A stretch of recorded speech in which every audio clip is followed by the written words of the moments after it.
Kita lanjutkan dialog kita pemirsa. Pak Haikal, tadi Anda membenarkan adanya keberpihakan. Ini artinya aksi putihkan pemilu tidak netral? Aksi putihkan pemilu memang diprakarsai oleh para pendukung 02. Ya, bukan soal netral nggak netral lagi dulu.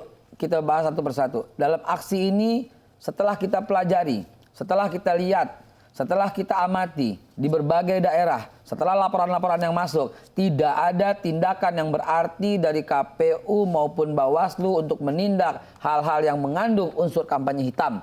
Karena itu kita meminta kepada KPU. Dengan cara apa? Dengan cara yang disahkan undang-undang, turun ke jalan, kita lapor kepada polisi, semua kita lengkapi izin-izinnya. Dan nggak ada kok kerusakan-kerusakan, nggak ada kerusuhan-kerusuhan, kita tetap menjaga sah. Ini dilindungi oleh undang-undang. Kita berhak menyuarakan pendapat, kebebasan berpendapat itu dilindungi oleh undang-undang. Jadi kita minta KPU, Bawaslu, adil dong. Tuh di daerah banyak terjadi. Kok nggak ada tindakan yang berarti sih? Mengapa tidak melaporkan? Ya laporkan. Sudah lapor? Itu begitu? laporkan selalu. Justru kita turun ke jalan karena tidak ada tindakan yang berarti dari KPU dan Bawaslu. Enggak, Pitra, ini aksi ini tidak netral untuk 02 begitu sudah dibenarkan. Jadi gini, definisi black campaigns dan negative campaigns itu ada sendiri di undang-undangnya. Kalau soal bagi sembako, bagi kaos itu, ya saya mau ambil jalan tengah lah, masih debatable. Meskipun saya udah baca aturannya. Dan itu harus dijelaskan memang, saya setuju. Bawaslu jelasin, ini melanggar pendak supaya tidak berkembang, tidak bias di masyarakat.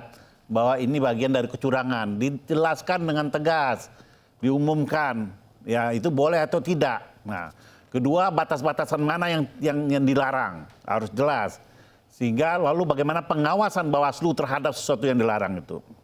Nah, saya ingin katakan, bahkan kita harus jaga bersama kondusivitas suasana menjelang Pilpres dan pemilu ini. Ya meskipun ada hak menyampaikan pendapat, tapi ada juga kewajiban untuk menjaga stabilitas yang ada agar apa? Agar tidak suhu politik ini tidak memanas.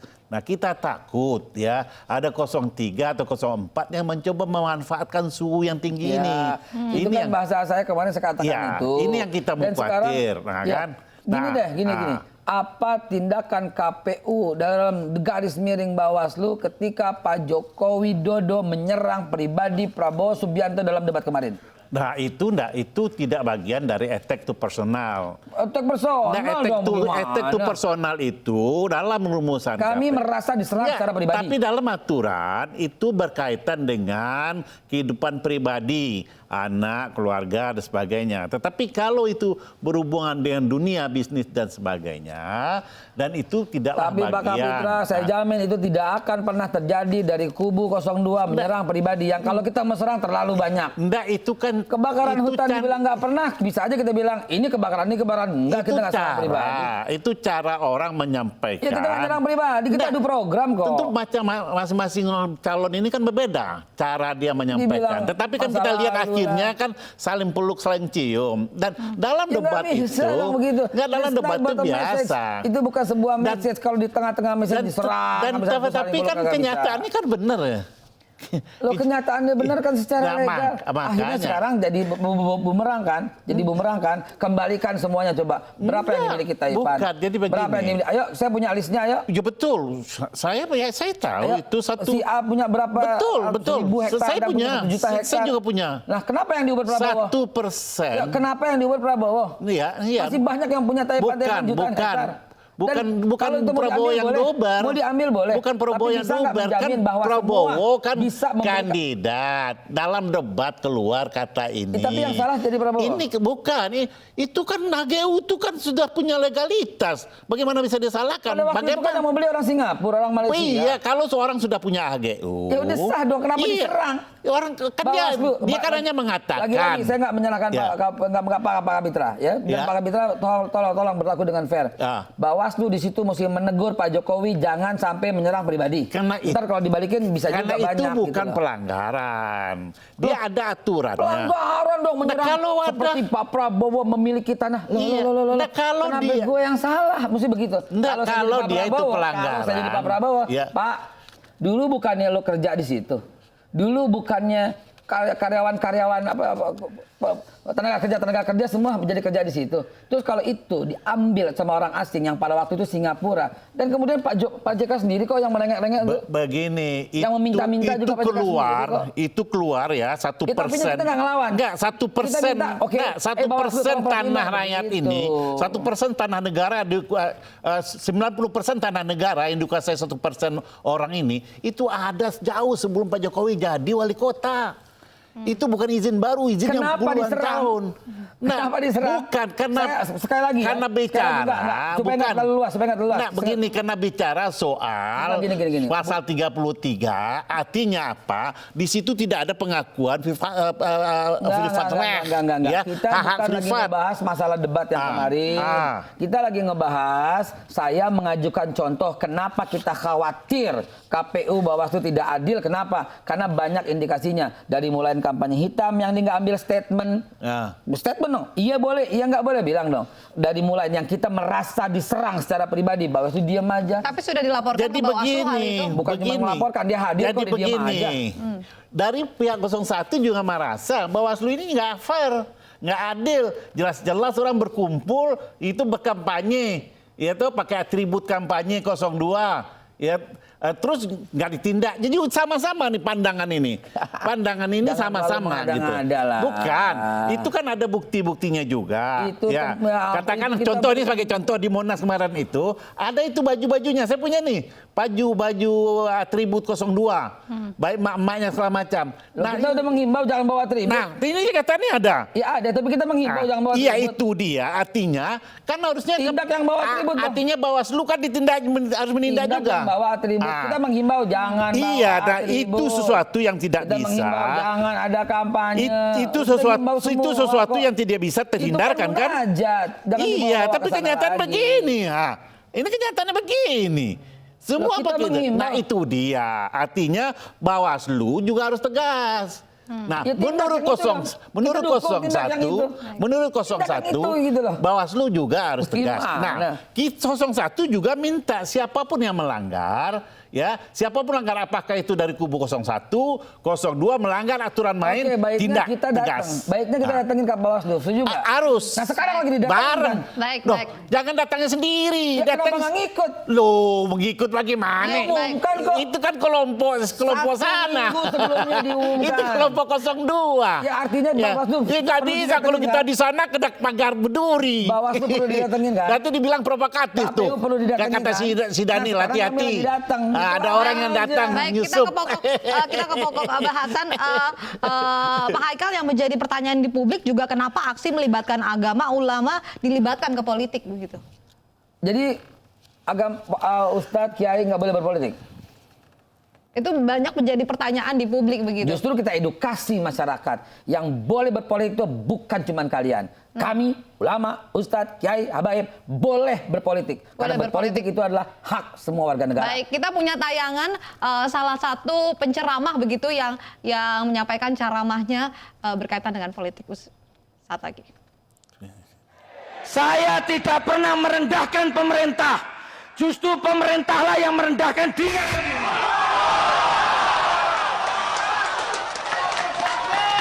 Janji nggak impor. Janji buka 10 juta lapangan pekerjaan. Ya, Islam Nusantara itu kan kalau dari segi ilmu nahwu itu bentuknya adalah mudhaf-mudhafun ilaih. Artinya Islam di Nusantara. Islam di Nusantara ini memang berbeda dengan Islam yang di luar. Kalau di sini ada beduk, di Mekah nggak ada beduk. Kalau di ya ini mau saya tanya sebentar loh. Iya. Pertanyaannya udah? Kak, ya bentar belum. Santai Mas. Dingin kan dingin. Kan dingin ya. Kan dingin gitu ya. Ya. Loh. Poin pertama, tadi beliau sempat nyeletik sedikit. Saya dengar-dengar Gus Nur juga nggak bisa kitab. Saya akui, saya mantan maling, mantan bajingan, mantan preman, nggak pernah mondok. Saya dapat hidayah ketika saya sudah punya anak, masih umur 2 tahun, lapar-laparnya, haus-hausnya, nggak punya uang. Saya dapat hidayah ketika sudah nikah. Masalah mondok nggak mondok itu takdir mubrom saya. Kalau saya boleh milih, ya Allah, lahirkan aku jadi anaknya Zainuddin MZ. Bapak terlalu isinya hanya menjatuhkan pemerintah.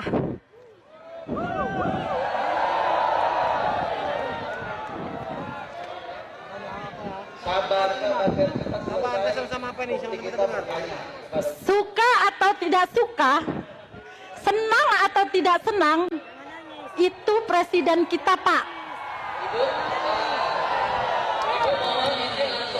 Kalau Nabi Muhammad itu dirinya yang dihina, maka Nabi Muhammad memaafkan. Ayo, mau dihina, mau diludahi, mau dilempar kotoran, paling dikasih senyum sama Rasulullah. Paham saya.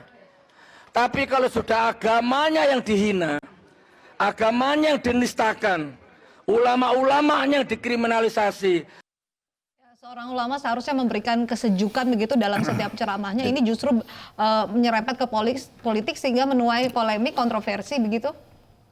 Yang ditanyakan? Mengapa ulama sekarang selalu menjurus begitu, dilibatkan dalam politik begitu, bahkan dalam ceramahnya di depan masyarakat begitu, mengajak untuk memilih salah satu calon bahkan. Ada telepon Gus Nur?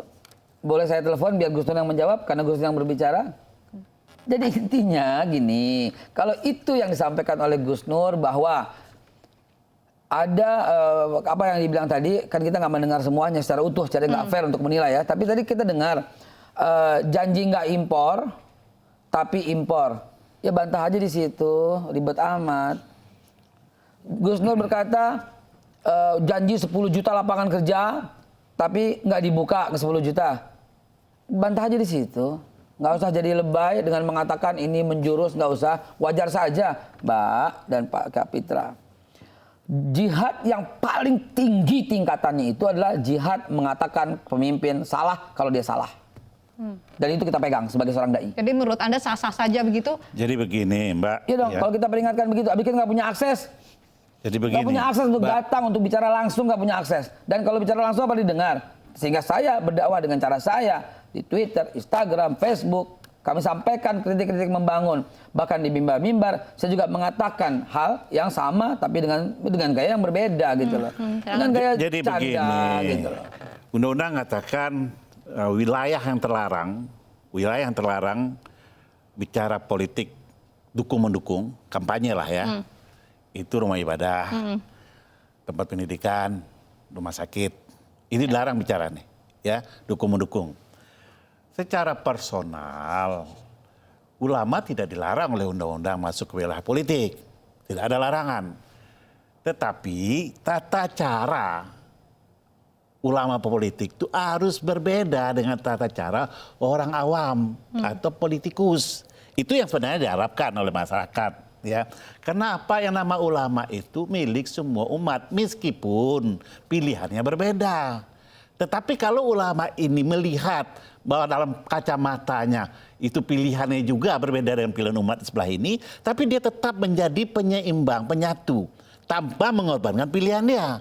Tapi kalau ada ulama yang maki-maki bahasa-bahasa kotor segala macam ini mungkin ulama yang baru muncul ingin jadi ulama, bukan hanya alasan. Ada bahasa memaki loh. Udah, saya banyak sekali video dia, banyak sekali. Dan banyak sekali bahasa-bahasa kotor, maaf bahasa tempat tidur pun dia bawa ya. Nah, kedua, jangan sampai ada dikotomi gitu. Karena kita mayoritas nih umat Islam. Dan di sini pasti suara umat Islam tidak pada suatu tempat. Nah, ulama ini silakan didukung mana aja, ya. Tetapi jangan sampai ketika dia jadi ulama, umat ini mencari saluran lain. Bukan lagi ke sini kayak saya belajar nih dengan Ustaz Aikal tiap hari Selasa. Saya datang aja karena ketika dia jadi ustadz, dia tidak pernah menyerang saya, menyelekkan pasangan pilihan saya. Dia bicara tentang akidah, dia bicara tentang tauhid, dia bicara tentang perseptif Islam dalam politik segala macam. Tapi ini perlu pengetahuan untuk semua orang. Jadi saya pulang, saya punya wawasan. Tapi banyak sekarang kita pulang kita bawa kebencian. Ada ulama-ulama kita pulang bawa kebencian. Justru kita benci itu ulama, padahal ulama ini pewaris Nabi, kita nggak boleh benci. Silakan, nih. Nah, gitu loh. Belum, tunggu dulu. Jadi kedua, kita minta juga ulama politik bisa tidak bisa menjaga supaya tidak ada dikotomi. Bahwa kalau kamu nak pilih apa yang dipilih ulama, jangan katakan ini kafir, ini munafik, ini fasik. Saya ini Ustadz, Masya Allah tadi anak kirim sama antum, sampai hal-hal yang saya tidak menginginkan juga ada dalam tubuh saya ini, itu pun diprotes. Yang bilang sujud saya nggak, yang hidung saya nggak sampai ke inilah dan sebagainya, sampai sebegitu ya. Tapi itu bukan ulama. Nah, betul, jihad yang paling besar itu menyampaikan kebenaran kepada umara. Tapi tata caranya. Baik. Nah, untuk itulah umara juga harus buka akses kepada ulama sehingga ulama bisa menyampaikan berbisik. Silakan, Ya, Ustaz saya sepakat sekali dengan Pak Kapitra bahwa akhlakul karimah perlu dijaga dalam berdakwah. Tapi ya mungkin saja ada kekhilafan, ada kealpaan. Biarlah itu menjadi evaluasi Ya, setiap pribadi lah betul, gitu ya. betul. Saya sih menanggapinya seperti itu. Cuman ya jangan dibatasi dulu, Ketika melanggar baru kita protes, dan kita juga sama-sama mengingatkan kok. Bila ada kata-kata yang nggak sopan di mimbar itu bukan tempatnya. Namun mudah-mudahan yang contoh yang tadi terlihat itu bukan di masjid, itu di lapangan umum kok, gitu. Sehingga kita tahu diri kok. Iya. Saya sangat menjaga di masjid itu tidak akan pernah mendukung yang satu atau yang lain, karena di masjid itulah ranah yang semua orang bisa masuk. Itu aja. Baik, Ustadz, saya dimaki-maki sama kawan antum. Ana yang bela kan? Dibicara ijtihad. Ana yang Baik. Ke bela. tempat anak. Ana yang bela. Ya itu kan antum. Kalau Baik, enggak kan waktu anda kita bakal sudah habis. tumbuk. Terima kasih Ana Mbak yang Kapitra, bela. terima Ada kasih. videonya ntar Ana Ustaz kasih. Haikal Terima kasih. sudah Saya bilang jangan bergabung sama benci-benci loh kami. gitu. Baik, kita ingin semuanya pemilu yang jujur, adil, course. bersih, Iya, dan juga betul. bebas dari Bela kampanye beliau. negatif. Sepakat ya Bapak-Bapak? Bebas dari kecurangan. Baik, terima kasih. Tapi saya saksi Pak Kapitra biarpun begitu masih tetap membela umat Islam. Baik, baik.